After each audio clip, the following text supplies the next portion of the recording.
After 10 years of treating me like the family embarrassment, they had the audacity to show up at my estate. I opened the door, spoke with ice-cold composure, and watched the color drain from their faces like water from a broken dam. Throwaway account because my family stalks my social media. Long story ahead. Please bear with me. No dramatic language, no name-dropping, just the raw truth and the chaos that followed. If you've ever been the family scapegoat who suddenly struck it rich, and watched those same people come crawling back the moment they smelled success, you'll understand why last Sunday morning changed everything forever. I was in my art studio working on a custom sculpture commission when my security system chimed. Sunday morning, 8:30 a.m., and there's an entire parade of people on my front steps. At first glance, I thought maybe it was some religious group or perhaps lost tourists. But when I checked the security feed, my blood turned to ice water. Standing there like they owned the property were 8 members of my family who hadn't bothered to speak more than 10 words to me in a decade. My grandmother Beatrice, my Aunt Caroline and Uncle Richard, my cousins Alexander and Christopher, my older sister Sophia with some redhead I'd never laid eyes on, and my parents Harold and Margaret looking uncomfortable as hell. I'm Valencia, 34, and seeing these people on my property felt like discovering termites in your foundation. For context, my house isn't some suburban tract home. It's a 5,200 square foot custom estate on 8 acres in the Colorado Rockies, complete with a 6-car garage, professional art studio, and enough land that my nearest neighbor is a mile away. The kind of place that cost me 8 figures but was worth every single penny. My first instinct was to pretend I wasn't home. These were the identical people who'd systematically erased me from family gatherings for an entire decade, because I chose to pursue fine arts instead of their approved corporate ladder-climbing path. But something about their body language, the way they huddled together looking like deer in headlights, made me curious enough to investigate. The security cameras had captured them arriving in 3 vehicles: Sophia's beat-up Honda Accord that had definitely seen better years, what appeared to be a budget rental car that Uncle Richard was probably planning to expense somehow, and my parents' aging Buick that was making concerning noises. They'd been standing there for nearly 10 minutes before working up the courage to ring the bell, clearly having an intense whispered conference about their strategy. Through the app, I watched them fidget and whisper among themselves. Grandmother Beatrice kept adjusting her ancient purse like she was preparing for war. Aunt Caroline kept glancing at the house with obvious calculations running through her head. Uncle Richard looked like he'd rather be anywhere else on earth. To understand why this ambush was so absolutely mind-blowing, you need the backstory of how we reached this point. Growing up in a middle-class family outside Denver, I was always the square peg they tried to force into their round hole. My father Harold worked as a mid-level manager at an insurance company. My mother Margaret was a part-time bookkeeper at a dental practice. They were decent people with suffocatingly narrow definitions of success: college degree, corporate position, suburban house, retirement with a 401k. My sister Sophia was their shining star. Honor roll student, debate team captain, full academic scholarship to Colorado State University for business administration. Meanwhile, I was the kid who turned cardboard boxes into elaborate dollhouses and spent hours sketching instead of doing algebra homework. While Sophia was cramming for standardized tests, I was learning pottery from YouTube videos and creating jewelry that my art teacher said belonged in galleries. The favoritism was never subtle. When Sophia brought home report cards, it was celebration time: dinner at her favorite steakhouse, phone calls to relatives bragging about her achievements, refrigerator covered with her accomplishments. When I brought home something I'd created in art class, a ceramic vase that took me 3 weeks to perfect for Mother's Day, the response was always identical: "That's lovely, sweetheart. Did you finish your chemistry homework?" Every Sunday, we'd drive to Grandmother Beatrice's house for mandatory family dinner. She ruled that family with an iron fist disguised in cashmere sweaters, and her favorite pastime was comparing all the grandchildren to each other like we were livestock at auction. Sophia was always the success story, the future CEO, the one destined for greatness. Alexander and Christopher, my cousins, were finding their direction, which was family code for partying their way through community college on their parents' dime. And me? I was the artistic one, code for future disappointment and financial burden. The seating hierarchy was established early and never deviated. Sophia got the prime spot next to Grandmother Beatrice, where she could regale everyone with stories about her academic triumphs and leadership positions. I usually ended up squeezed between the younger cousins at the children's end of the table, even when I was 16 and 17 years old, treated like an afterthought who might eventually grow out of her embarrassing hobby phase. The entire extended family was obsessed with maintaining appearances and social status. Aunt Caroline had married Uncle Richard, who worked in middle management at a telecommunications company, and they acted like he was some kind of Fortune 500 executive. They lived in a cookie-cutter suburban house with mortgage payments that stretched their budget thin and drove leased luxury cars they couldn't actually afford. But they played their parts perfectly, with carefully curated social media posts showcasing expensive restaurant meals, vacation photos from places they'd charged on credit cards, and humble brags about promotions and salary increases. The cracks in our relationship started showing when I turned 17. Sophia was finishing her sophomore year at CSU with a perfect GPA, dating someone our parents adored, and already talking about graduate school. Meanwhile, I was getting into trouble at high school, not for anything dangerous, but for skipping classes to sell my handmade jewelry at local craft fairs and art shows. The money I was earning wasn't just pocket change, either. I was pulling in $600 to $800 per weekend selling custom jewelry, pottery, and small sculptures. By senior year, I had saved $18,000, more money than my parents had in their emergency fund. But instead of being proud of my entrepreneurial success, they were mortified by my unconventional path. When I announced I wasn't going to college and instead planned to pursue art full-time, it was like I declared my intention to join a cult. The family meltdown was epic and lasted for months. Dad threatened to kick me out of the house. Mom alternated between crying sessions and lectures about throwing my life away. But the extended family's reaction was even more brutal and devastating. At Sophia's college graduation party, Grandmother Beatrice cornered me by the dessert table like a predator who'd finally isolated her prey. "Valencia, this art nonsense needs to stop immediately. You're embarrassing the entire family. Sophia has a real future ahead of her. You're just playing with clay and beads like a child." That conversation lasted 30 excruciating minutes, with her systematically listing every way I was disappointing the family's expectations. She brought up my cousin Daniel, who'd gone to community college and now worked at a credit union. She mentioned family friends whose children were pursuing respectable careers in teaching and nursing. She even compared me to the neighbor's daughter who'd enlisted in the Air Force. At least that's honorable service instead of frivolous crafts. That night, I realized I was done trying to squeeze myself into their impossibly narrow box of acceptability. I moved out the following week, found a tiny studio apartment above a coffee shop, and threw myself completely into building my art career from the ground up. While Sophia was networking her way through business school social events, I was mastering advanced techniques in ceramics, metalworking, and sculpture at the local community college's continuing education program. My first apartment was a cramped 450 square feet with a kitchenette and a bathroom the size of a closet, but it was entirely mine. I furnished it with pieces I'd created myself and felt more at home there than I ever had in my childhood bedroom. The coffee shop downstairs became my unofficial office, where I'd sketch designs and meet with potential customers over lattes. The family's attitude became crystal clear pretty quickly. At the few family gatherings I was still invited to, they'd ask Sophia about her internships and career prospects with genuine enthusiasm and interest.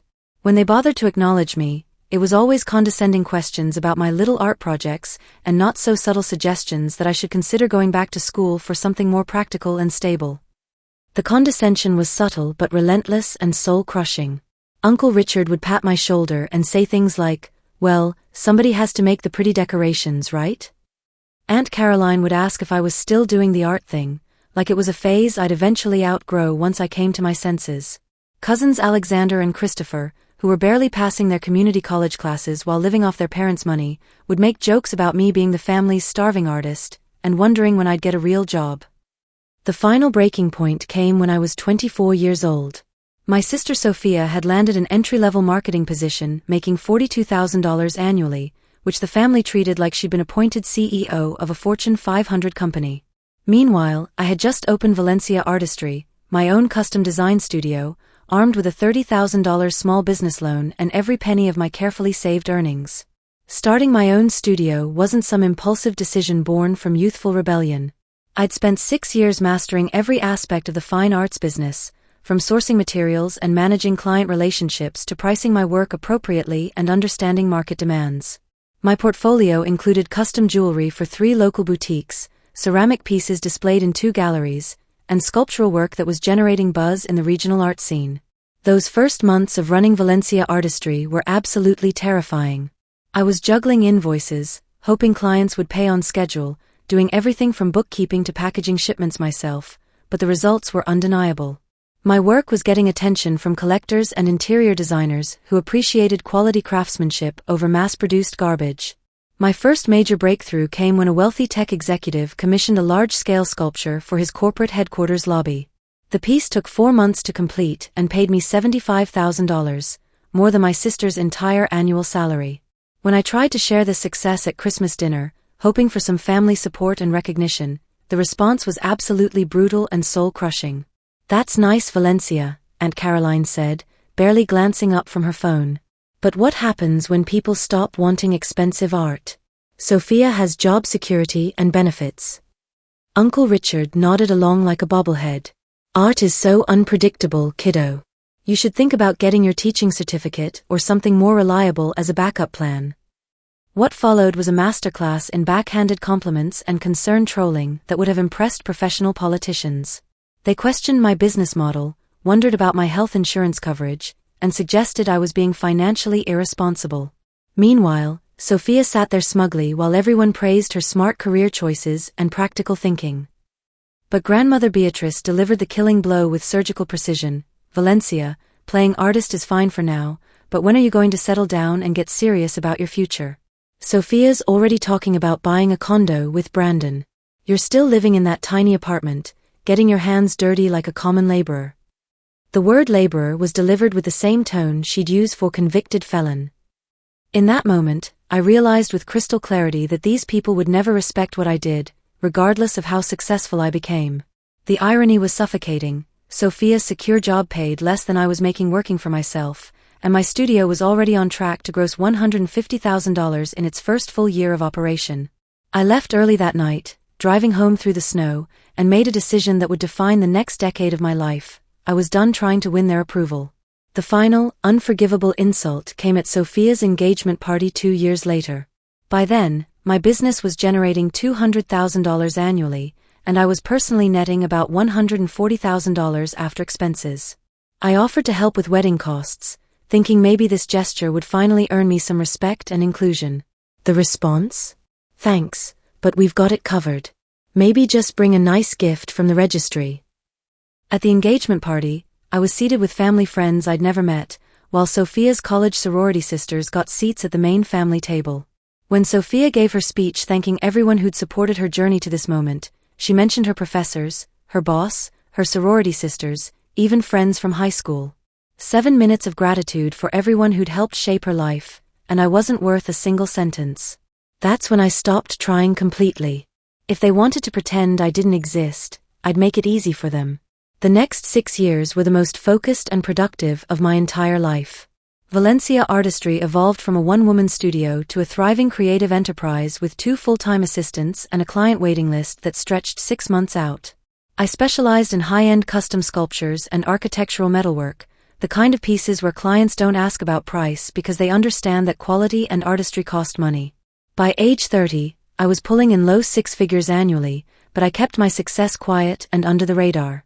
I drove the same reliable Honda Civic, lived in a modest but comfortable apartment, and reinvested everything back into expanding my capabilities and reputation.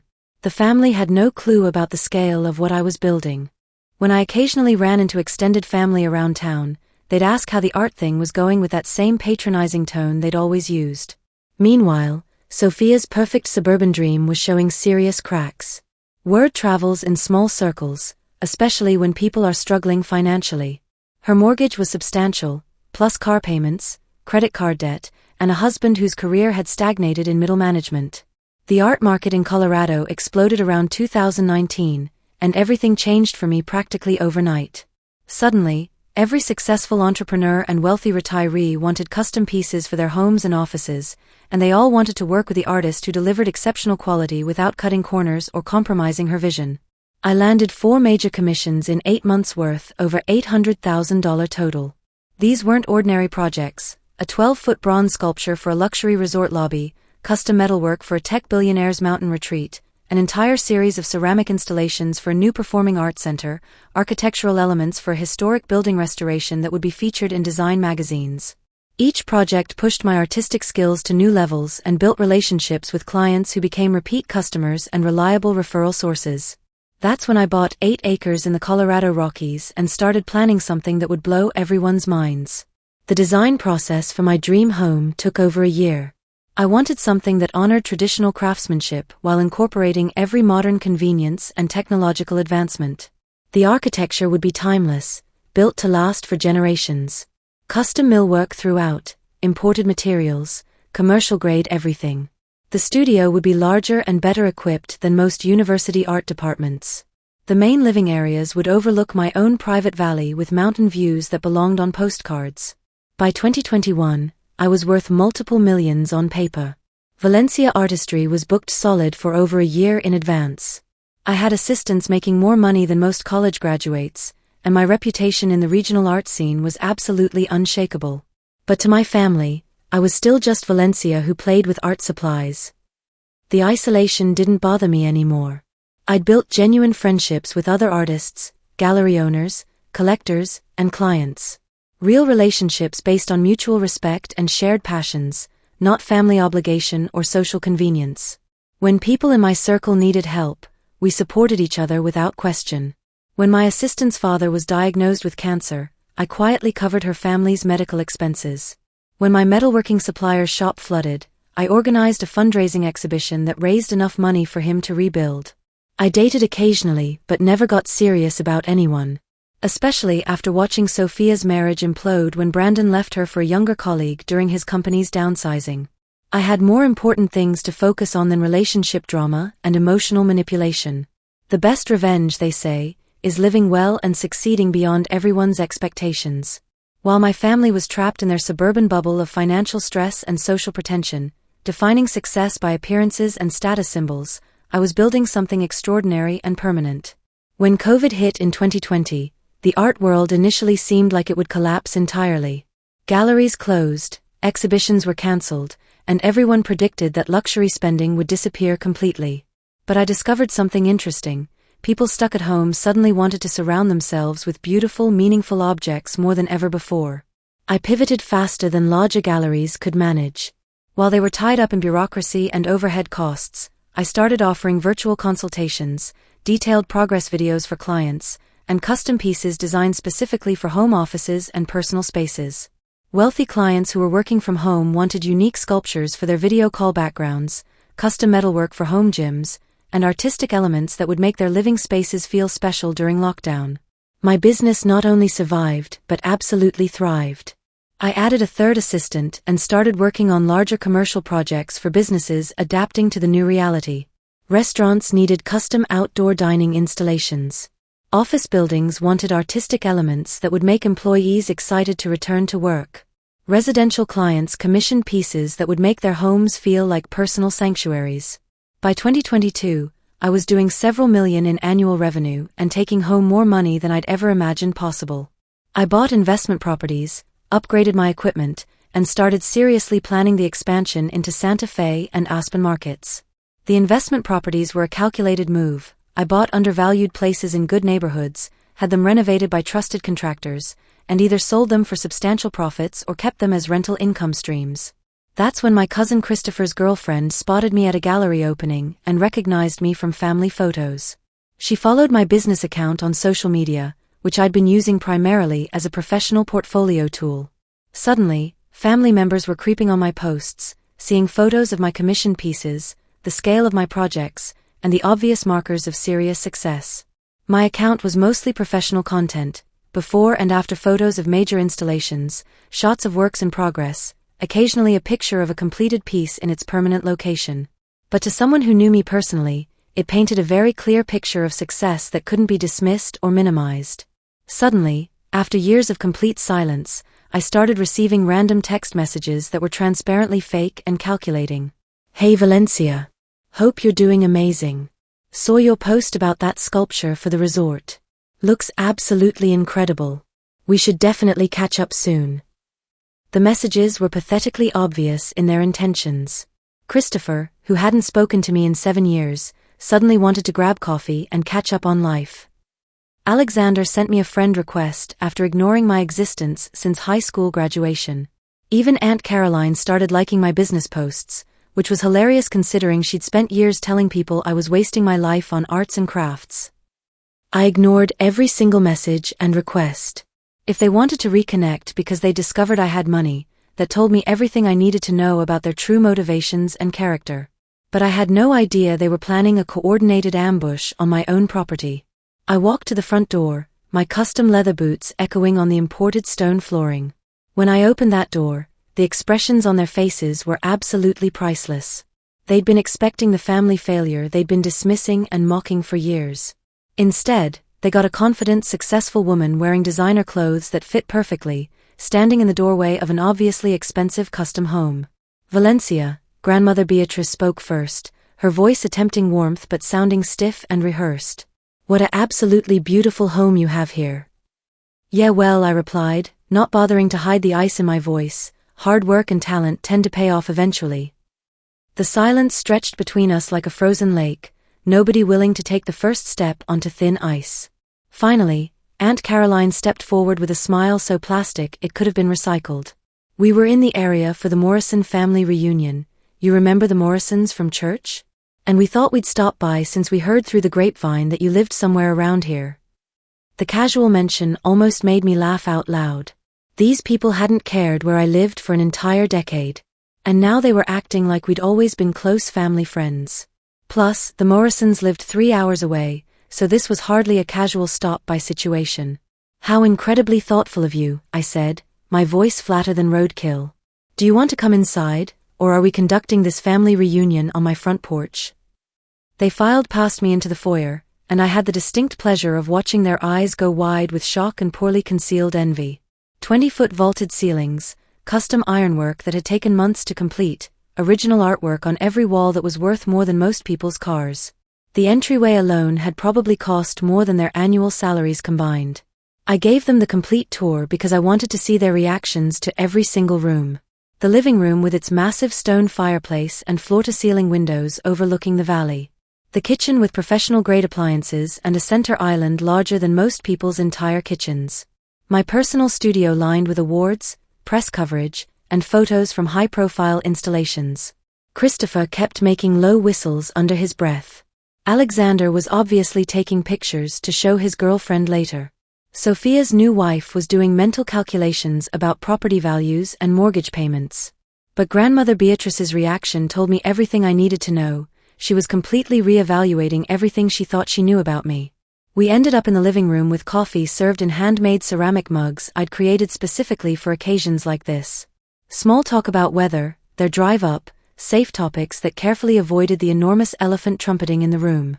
I answered their questions about the house and my business with just enough detail to make them understand the true scale of what I'd built without their support or approval. That's when Aunt Caroline cleared her throat, the universal family signal that we were finally getting to the real reason for this surprise visit. "Valencia, we've been doing a lot of thinking about family lately," she started, using that careful manipulative voice that made my skin crawl with familiar dread. "Sophia's been going through some challenging financial difficulties with her divorce settlement and legal fees." There it was, the setup, delivered right on schedule. I kept my expression completely neutral and waited patiently for the pitch I knew was coming. "Legal fees?" I asked, playing completely dumb. Sophia looked uncomfortable enough to squirm, but Caroline pressed forward with determination. "The custody battle with Brandon has been incredibly expensive. He hired one of those high-end divorce attorneys, and you know how absolutely messy these situations can become." I knew exactly how messy they'd become because I'd been hearing about Sophia's divorce through mutual acquaintances for months. Brandon wasn't just taking half of everything, he was going for alimony, claiming he'd sacrificed his own career advancement to support her professional goals. The fact that he'd never shown any particular ambition was apparently irrelevant to his attorney's strategy. Uncle Richard jumped into the conversation like he'd been waiting for his cue. "Actually, Valencia, I've been researching some investment opportunities in the art and collectibles sector. With your expertise and industry connections, we could probably put together something incredibly lucrative for the entire family." I had to give them credit for creativity and coordination. Instead of just asking me directly for money, they were positioning this as business opportunities and family mutual support. But I could read between every single line of their carefully rehearsed presentation. Sophia needed cash immediately, and they decided that her successful sister should provide it without question. The investment opportunity angle was particularly insulting.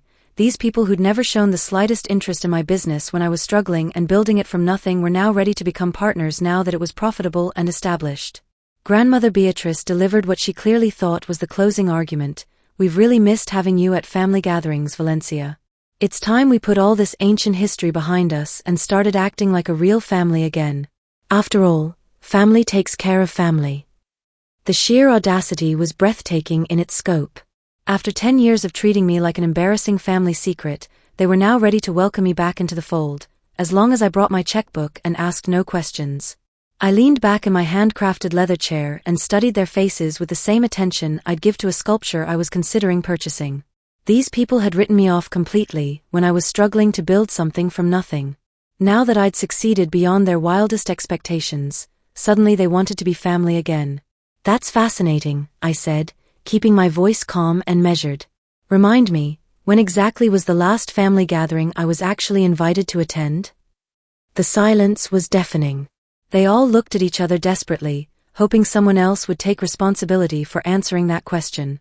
Well, Caroline said finally, you know how it is with everyone's busy schedules and complicated logistics. No, I interrupted firmly. I honestly don't know how it is. Why don't you explain it to me in detail? More uncomfortable silence that stretched like taffy. They'd come here expecting the old Valencia, the one who desperately wanted their approval and would do anything to belong to their exclusive club. They were about to discover that version of me had died years ago, and what remained was something far more dangerous to their plans. Sophia finally found her voice, though it came out smaller than she probably intended. Valencia, I know we haven't been as close as we should have been. Close. I interrupted, my voice sharp enough to cut glass. I haven't received a phone call, text message, birthday card, or holiday invitation from anyone in this room in over 8 years. You got married and divorced without even telling me. Grandmother here spent years telling people I was an artist who'd never amount to anything more than a hobby. And now you want to discuss being close. Their faces went pale as fresh snow. The comfortable fiction they'd been living with, that our estrangement was somehow mutual or just natural drift, was being demolished by facts they couldn't deny or spin. Alexander tried to play peacemaker with all the skill of a diplomat. Hey, maybe we all could have done better at staying in touch and maintaining relationships. Staying in touch? I stood up to my full height, making them all crane their necks to look up at me. Let me tell you about staying in touch. When I started Valencia Artistry, I called Dad to tell him about my first major commission, a $75,000 sculpture. You know what his response was? That's nice, sweetheart. Sophia just got promoted to senior marketing coordinator. The room fell dead silent. Even the antique grandfather clock in the corner seemed to pause its ticking. When I bought this land and started building, I continued, my voice gaining strength, I sent Mom progress photos because I was proud of what I'd accomplished with my own hands and vision. She showed them to her book club friends and told them I was still playing with my art projects. I could see them shrinking into the custom Italian leather furniture like they wanted to disappear entirely. When Sophia got engaged the first time, my voice grew harder. I offered to create custom wedding jewelry and help with expenses. Caroline here told me they had everything handled, thanks anyway.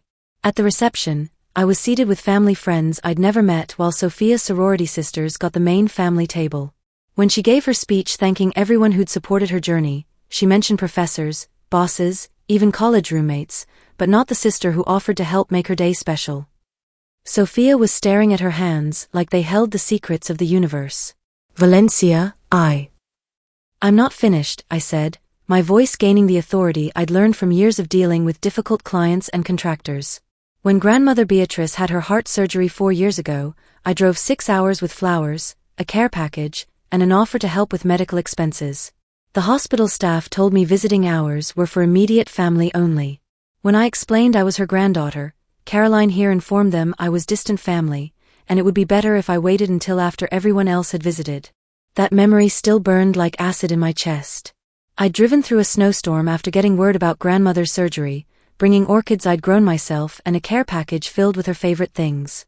Instead of being welcomed, I was treated like an unwanted stranger who might upset the patient. I spent 5 hours in that hospital cafeteria, drinking terrible coffee and watching families reunite, waiting for permission to see my own grandmother. When I finally got 10 minutes with her, she was barely conscious from medication and didn't even acknowledge my presence. I left the care package with Caroline, along with a check to help with expenses that was never mentioned again. Grandmother Beatrice's face had gone white as hospital sheets. The reality of how they'd systematically excluded and dismissed me was being laid out in excruciating detail, and there was no way to rewrite history or make excuses.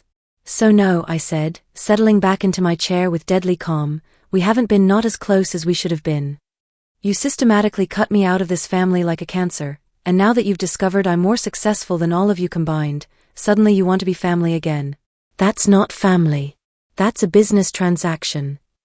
That's when Sophia's new wife, who'd been sitting quietly in the corner, decided to make her grand entrance into the conversation. She stood up with this confident tilt to her chin that screamed entitlement. Look, Valencia, she said, crossing her arms like she was about to lay down some hard truths, I don't know what happened between you people in the past. And honestly, I don't really care about ancient family drama. What I care about is that Sophia has been struggling financially since her divorce, and you obviously have more money than you could possibly spend in a lifetime. Family helps family. Period. The audacity hit the room like a physical force. Even the other family members looked uncomfortable with her directness, but she was just getting started. I mean, seriously, look at this place. She gestured around the room like she was conducting an orchestra. You're obviously loaded beyond belief. Sophia is your sister and she needs help. It's not like you earned all this success completely by yourself anyway. You got lucky with some art commissions during the economic boom. The least you could do is help the family that raised you and supported you. I stared at her for a long measuring moment, processing the sheer magnitude of what she'd just said. Then I started laughing. Not polite social chuckling, but deep genuine laughter that echoed off the vaulted ceilings and made everyone in the room shift uncomfortably. What exactly is so funny? She demanded, her face flushing red with indignation. You, I said, wiping tears from my eyes. You're absolutely perfect. Sophia always did have a type, pretty, entitled, and completely clueless about how the real world actually works. Valencia. Grandmother Beatrice snapped, but I ignored her completely. I focused laser-like attention on the redhead. What's your name again, sweetheart? Cassandra, she replied, lifting her chin defiantly. Cassandra, tell me, what do you do for work? I'm a lifestyle influencer, she replied with obvious pride. Of course she was. How many followers? 15,000 on Instagram, 12,000 on TikTok. Her confidence was wavering slightly under my direct questions. I nodded with mock seriousness. And how much monthly income does that generate? Her confidence cracked visibly. Well, it's still growing and building momentum. So nothing. You make absolutely nothing. I turned to Sophia with theatrical concern. Sister dear, you divorced one gold digger and immediately married another one. That's either incredibly bad luck or spectacularly poor judgment. Sophia's face went red as a fire truck. Don't talk to my wife that way. Your wife just told me I should hand over my money because family helps family, while admitting she doesn't know or care about our family history. She called my success luck, and claimed I didn't earn it myself. But somehow I'm the villain for pointing out that she's a lifestyle influencer with no income telling me how to spend the money I've worked 15 years to earn. Cassandra crossed her arms defensively. I'm just saying, if I had millions and my family needed help. You'd what? I interrupted. You'd give it away to people who treated you like garbage for 10 years? Tell me, Cassandra, how much money have you contributed to helping Sophia with her divorce expenses since you married her? That's completely different. How is it different? You married her knowing she had financial problems from her divorce. What have you personally contributed to solving those problems besides telling other people they should pay? The silence was deafening. She had no answer because the answer was absolutely nothing. But Cassandra wasn't ready to surrender. You know what your problem is, Valencia? You're selfish. You're hoarding all this wealth instead of helping your family. Sophia told me you two used to be really close when you were kids. Sophia told you we used to be close? I looked directly at my sister. Is that the story you've been telling people? That we grew up close and just naturally drifted apart. Sophia couldn't meet my eyes. Valencia, we were close when we were little kids. We were never close, Sophia. You were the golden child who could do no wrong, and I was the disappointment who chose the wrong path. That was our family dynamic from day one. And you never did a single thing to change it or defend me. Even when we were children, you went along with everyone treating me like I was somehow inferior to you. I pulled out my phone with deliberate slowness, like I was drawing a weapon. Cassandra, you said I got lucky with art commissions. Let me show you what luck actually looks like. I opened my primary business banking app and turned the screen toward them without hesitation. This is just my main business checking account. Current balance, $2.4 million. That's just the checking account for day-to-day operations. It doesn't include investments, retirement accounts, or property values. Their eyes went wide, staring at the number on the screen like it might change if they blinked. This house cost me $3.2 million to build, I continued matter-of-factly. I paid cash. The art studio has about $400,000 worth of professional equipment. That Range Rover outside? $90,000. The vintage Mustang I'm restoring in the garage is worth $150,000 when completed. And those are just toys. I switched to another app with practiced ease. My investment portfolio is worth $4.8 million. I own 6 rental properties with combined equity of $2.1 million. Last year, Valencia Artistry generated $3.7 million in revenue, and I personally netted $2.3 million after all expenses and taxes. The silence in the room was so complete I could hear my own heartbeat. They'd known I was successful, but seeing the actual scale of my wealth was overwhelming their ability to process it. So when you say I got lucky, Cassandra, what you actually mean is that I worked 70-hour weeks for 15 years, built a reputation for excellence that commands premium prices, made strategic business decisions that multiplied my success, and invested wisely. But sure, let's call it luck if that makes you feel better about your own choices. Sophia was staring at her hands like they held the meaning of life. Valencia, I had absolutely no idea the scale of your success. No idea about what? That your sister was successful? That I'd built something extraordinary while you were climbing corporate ladders and getting financially destroyed by bad marriages. I walked to the floor-to-ceiling windows, looking out at the mountain vista I'd earned through my own talent and determination. I tried to share my successes with family for years, I said without turning around. You just weren't listening because you'd already decided I was a failure. Turning back to face them, I continued with quiet intensity. You want to know what the most heartbreaking part is? I would have shared all of this with family who actually cared about me as a person. When I was building this place, I had dreams of hosting family gatherings, having nieces and nephews visit during summers, being the successful aunt who helped with college funds and career guidance. I gestured around the expansive living room.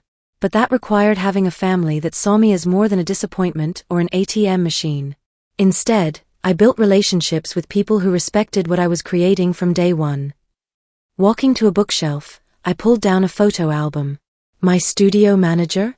I helped her buy her first house. My assistant's son needed surgery that insurance wouldn't cover? I paid for it without being asked. The gallery owner who gave me my first show when nobody knew my name? I helped save his business during COVID. Grandmother Beatrice was dabbing at her eyes with a tissue, but I wasn't finished. This is the children's art therapy program I fund at the regional hospital, I said, showing them photos on my phone. It's named after great-grandfather William, the carpenter who worked with his hands his whole life to support his family. Remember him, grandmother? The one you said I reminded you of when you wanted to insult me. Their faces went ashen as they realized the implications.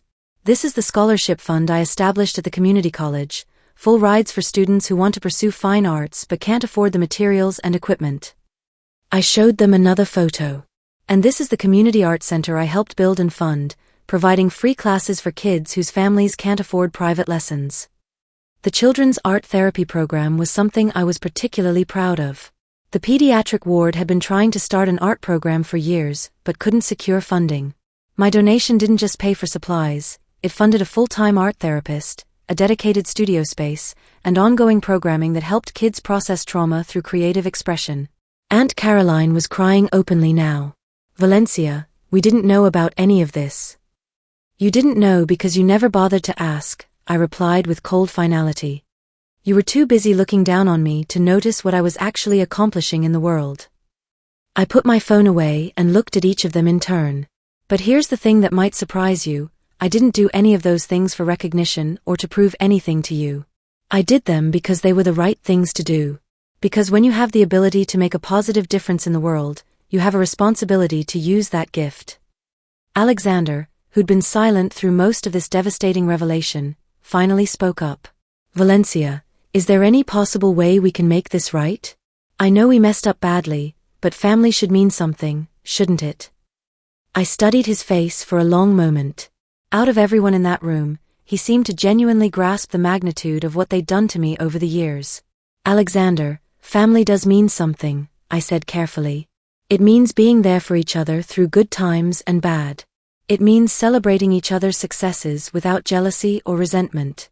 It means having each other's backs when the world tries to tear you down.